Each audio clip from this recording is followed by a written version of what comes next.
اعوذ باللہ من الشیطان الرجیم بسم اللہ الرحمن الرحیم اللہم صلی علی محمد وعلی آل محمد. ڈیئر فرینڈز، عجائب القرآن سیریز میں آج ہم سامری کے بچھڑے کا ذکر کریں گے. فرعون کی ہلاکت کے بعد جب بنی اسرائیل اس کے پنجے سے آزاد ہو کر ایمان لائے اور حضرت موسیٰ علیہ السلام کو اللہ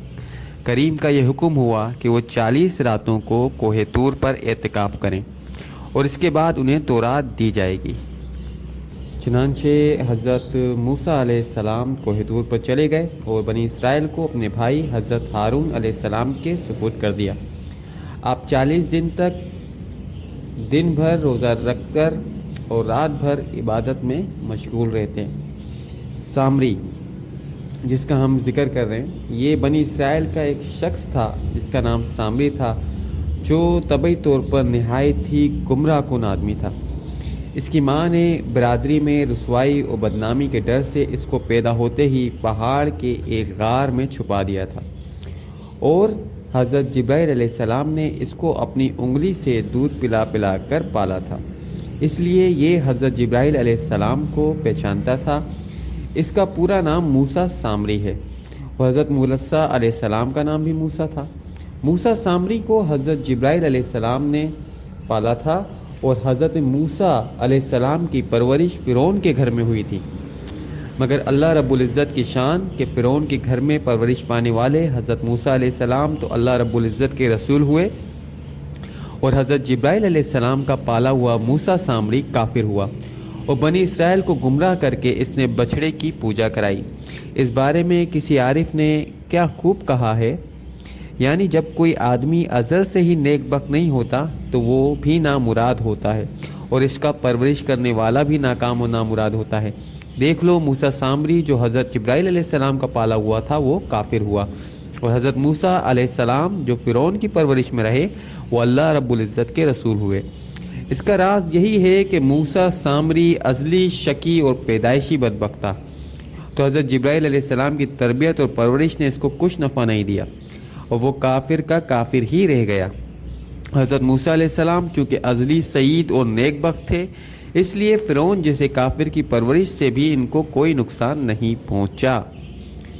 جن دنوں حضرت موسیٰ علیہ السلام کوہ طور پر معتکف تھے، سامری نے آپ کی غیر موجودگی کو غنیمت جانا اور یہ فتنہ برپا کر دیا کہ اس نے بنی اسرائیل کی سونے چاندی کے زیورات مانگ کر پگھلائے اور ان سے ایک بچھڑا بنا دیا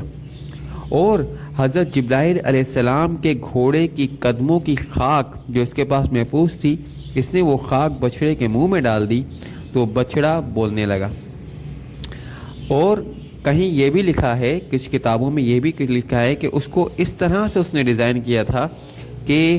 ہوا اس کے جسم میں داخل ہوتی تھی اور منہ سے باہر نکلتی تھی تو وہ بیل کی طرح ڈکارنے کی آواز آتی تھی.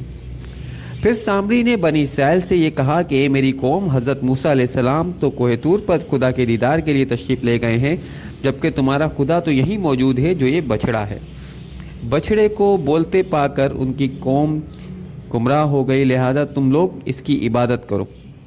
سامری کی اس تقریر سے بنی اسرائیل گمراہ ہو گئے اور 12,000 آدمیوں کے سوا ساری قوم نے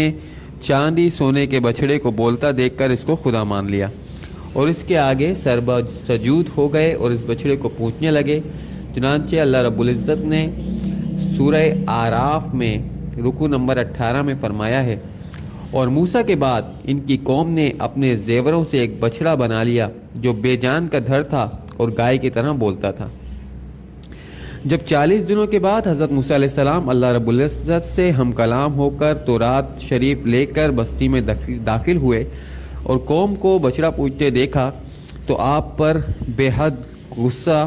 اور جلال طاری ہو گیا. آپ نے جوش غضب میں تورات شریف کو زمین پر ڈال دیا اور اپنے بھائی حضرت ہارون کی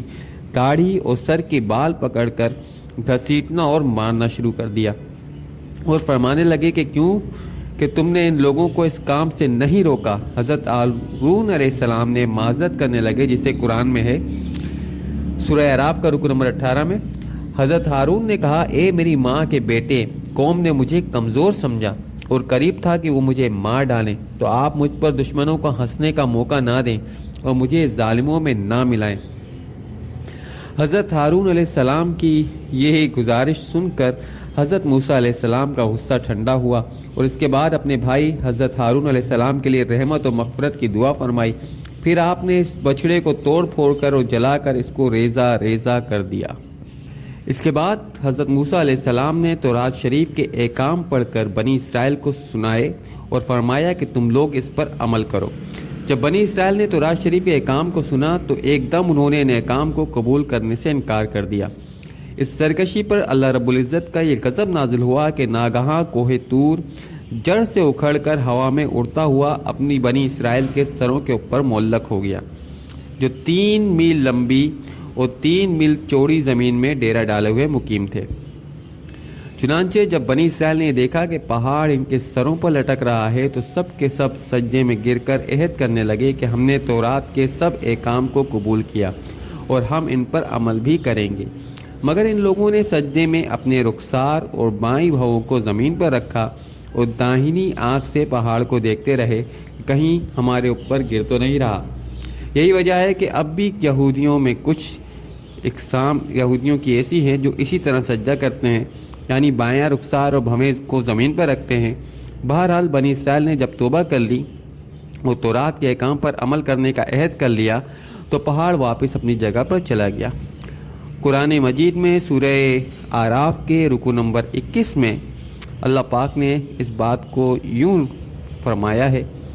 اور جب ہم نے پہاڑ ان کے اوپر اٹھایا گویا کہ وہ سائبان ہے، اور لوگوں کو یہ یقین ہو گیا کہ اب یہ پہاڑ ان پر گر پڑے گا، پھر ہم نے کہا کہ لو جو ہم نے تمہیں دیا ہے مضبوطی کے ساتھ یاد کر لو اور جو اس میں ہے تاکہ تم پرہیزگار بن جاؤ۔ اس واقعے سے ہمیں معلوم ہوتا ہے کہ ناواقفوں یا سرکشوں کو کسی نیک کام کرنے یا اچھی بات کو قبول کرنے کے لیے تھوڑا سا ڈرانا دھمکانا بھی